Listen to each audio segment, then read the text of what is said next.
ಅನುದಿನ ಸುದ್ದಿ ಜಾಲ ವಿಶೇಷ ಸುದ್ದಿ. ಹುಬ್ಬಳ್ಳಿ ಎನ್ಕೌಂಟರ್.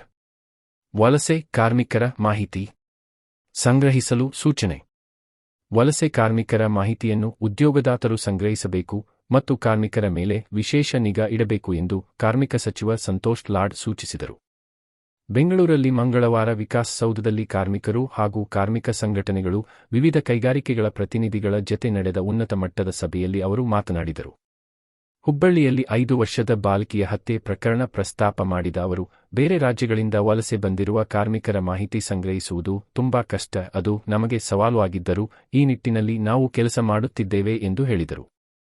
ಹುಬ್ಬಳ್ಳಿಯಲ್ಲಿ ನಡೆದ ಘಟನೆ ಅತ್ಯಂತ ನೋವಿನದು.